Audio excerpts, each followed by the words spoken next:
Muchas gracias. Bueno, yo voy a hacer un efecto péndulo y ahora vamos exactamente al lado opuesto. Dicen que del amor al odio hay solo un paso y vamos a ver cómo de la belleza al terror a veces también. La piel es el órgano más extenso del cuerpo humano, fisiológicamente cumple funciones importantes como la de protección y aislamiento del entorno, usa función de barrera, nos ayuda a regular temperatura y cumple una función sensorial importante, por eso todos estamos conscientes que si estamos cerca de la estufa y sentimos el calor, retiramos la mano. Es de diversos colores, ¿no? Los famosos fototipos, y juega un papel importante en la autoestima y la calidad de vida de los pacientes. Por eso hoy tenemos clarísimo que pacientes, como ya se mencionó previamente, con secuelas de acné, pacientes con psoriasis activa o con vitiligo, puedan tener afectaciones severas en su calidad de vida, en su autoestima y problemas psiquiátricos de ansiedad, depresión, etc.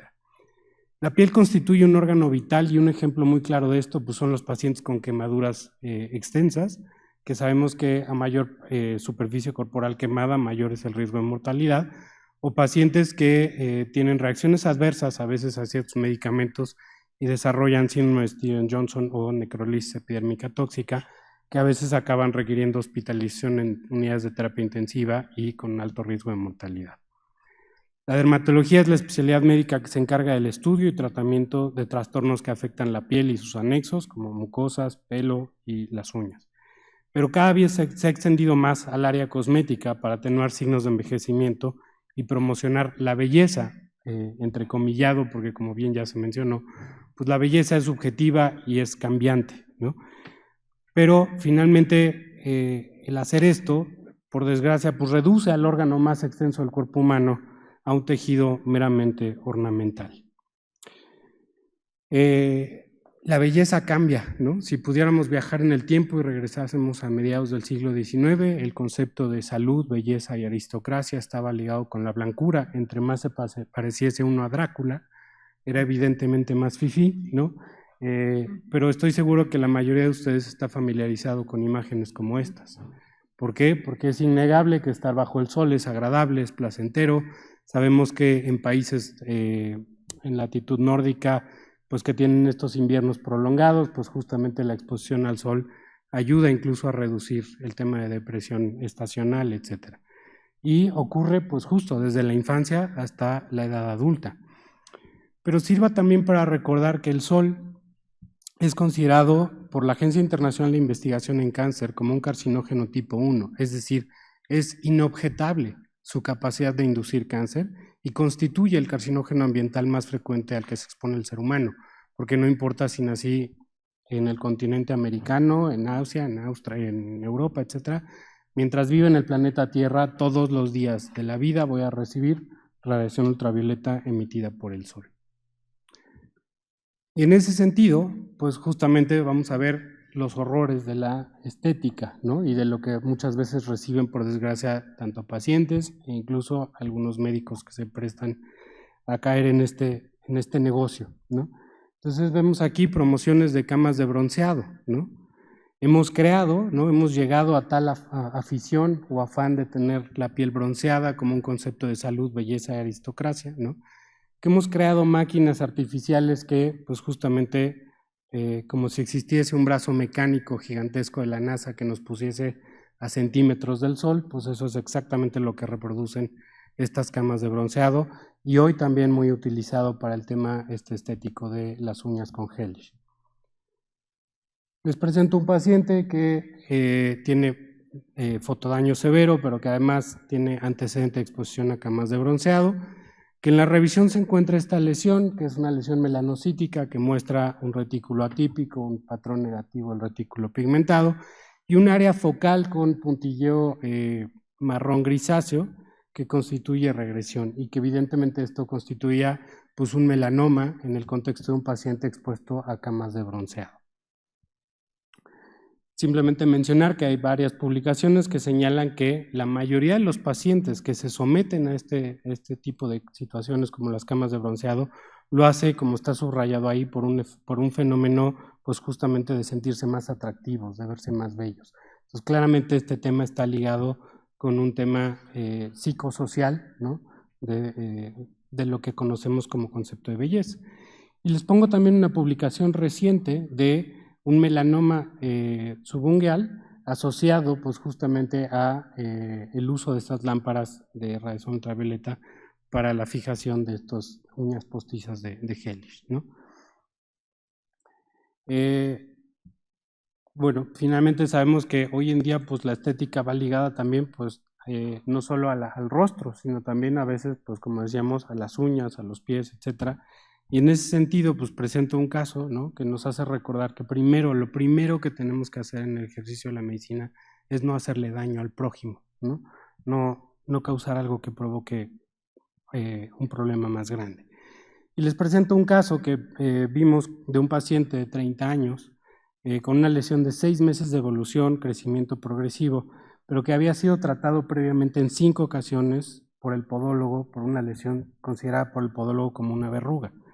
Pero el paciente se dio cuenta después de 5 tratamientos pues, que aquello no iba bien, que seguramente eso no era una verruga y que necesitaba otro tipo de atención. Tomamos una biopsia y pues como pueden ver esto era un melanoma nodular muy agresivo. Vean el índice mitósico, ¿no?, y vean el Breslow, es decir, el crecimiento en profundidad, ¿no? Evidentemente el pronóstico para este pobre joven de 30 años no es precisamente el más alentador, ¿no? Y vean cómo, pues justamente por desgracia también ya está documentado que el retraso en el diagnóstico es un factor de riesgo que afecta la sobrevida en los pacientes con melanoma, ¿no? Entonces, el no poder tener acceso a un diagnóstico temprano evidentemente va a ensombrecer la expectativa de vida de estos pacientes. Vean otra promoción ahí circulando en redes sociales, ¿no?, para eliminar verrugas, lunares, etcétera, con láser.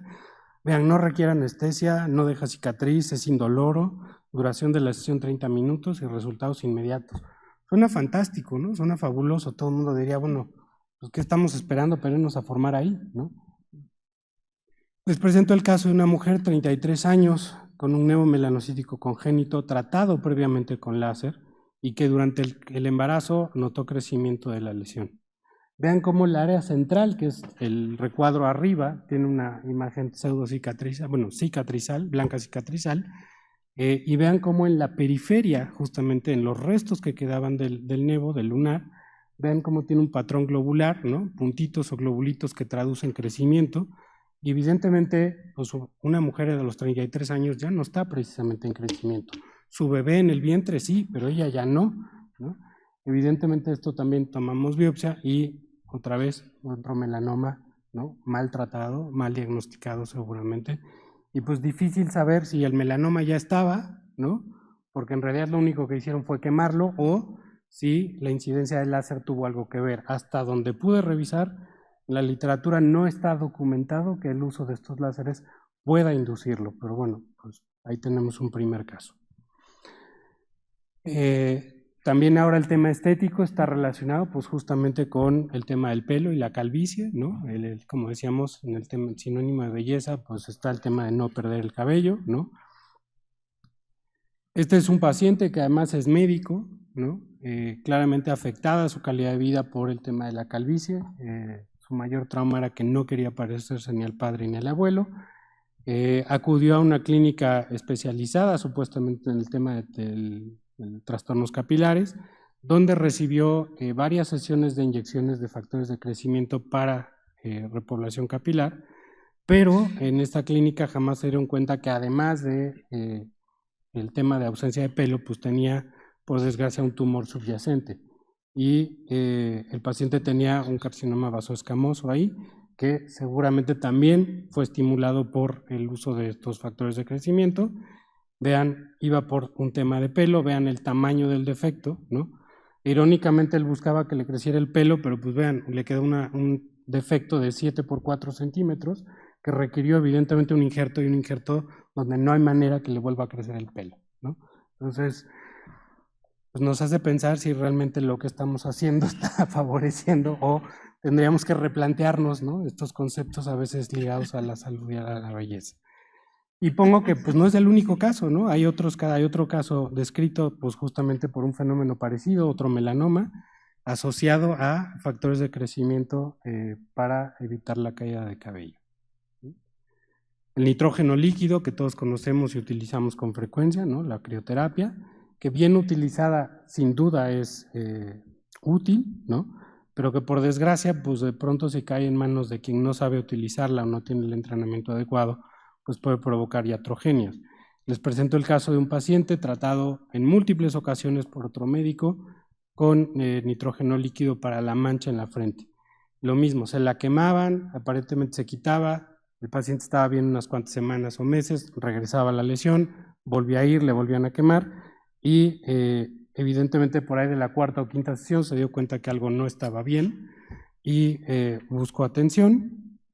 Como pueden ver, a la dermatoscopía lo que destaca es que esa zona con pigmento no tiene aperturas foliculares. Si vemos con el microscopio confocal, alrededor de las pocas aperturas foliculares que quedan, hay una proliferación de células que si nos acercamos, pues son células refráctiles o blancas, ¿no? Que proliferan de forma individual y que tienen formas irregulares. Y evidentemente esto se confirmó que era también otro melanoma lentivo maligno in situ, afortunadamente. Y el paciente, después de un tratamiento adecuado, vean cómo el resultado es bastante aceptable. También ahora, muy de moda, pues decíamos el tema de los láseres, ¿no? Láseres ahora para tratar incluso hongos en las uñas, ¿no? La onicomicosis. Y este es el caso de una mujer de 55 años que justamente notó una lesión pigmentada en la uña, acudió pensando que era un hongo, recibió tratamiento con láser, después de 5 sesiones se dio cuenta que la pigmentación no se iba, acudió con otro facultativo, ese otro facultativo incluso le levantó y le retiró la lámina unguial, le quemó lo que había debajo, pero jamás mandó estudio histopatológico. Y, por supuesto, meses después, la paciente regresa buscando atención o una tercera o cuarta opinión con esta lesión nodular eritematosa, ¿no? Que correspondió a un carcinoma epidermoide invasor ulcerado bien diferenciado del epitelio de la unidad unguial. Ya casi para terminar, les quiero mostrar cómo el mundo de las redes sociales hoy está inundado, no hay otra manera de decirlo, inundado, ¿no? Vean, de diplomados de medicina estética, unos que dicen aval universitario, el único con 5 certificaciones oficiales por incluso agencias gubernamentales, ¿no? Y la enorme pregunta es, bueno, ¿y cuáles son los criterios de evaluación? ¿Cuáles son los requisitos de ingreso? ¿Cuál es la duración? ¿Es un programa solamente teórico? ¿Es un programa teórico práctico? Más allá de enseñarme a aplicar algo otra vez, ¿me van a enseñar a resolver las complicaciones? Porque el experto no es el que lo sabe hacer. El experto es el que sabe resolver cuando las cosas se ponen difíciles, ¿no? En conclusión, la medicina estética cosmética es buscada por los pacientes, está aceptada socialmente y económicamente seguramente resulta muy remunerativa tanto para quien la enseña, entre paréntesis, perdón, entre comillas, como para quien la ejerce, ¿no? Pero la piel es un órgano vital y reducirla a un tejido meramente estético acarrea consecuencias, como ya vimos, y habría que empezar por un precepto que yo diría que es de sentido común. Sin salud, no hay belleza. Realizar procedimientos estéticos o cosméticos no implica renunciar a los principios bioéticos de no maleficencia, es decir, el deber de no hacerle daño al prójimo, y de beneficencia, la obligación que tenemos como responsables de la salud de velar por el bienestar del paciente. Estos cursos y diplomados en medicina estética requieren una regulación estricta por autoridades gubernamentales y educativas, requieren evidentemente una formación médica y una duración, desde mi punto de vista, pues que tendría que ser semejante a un programa de residencia y sirvan estos casos para recordar un axioma que no podemos olvidar, que en el ejercicio profesional de la medicina el mejor tratamiento siempre empieza por un diagnóstico certero. Gracias por su atención.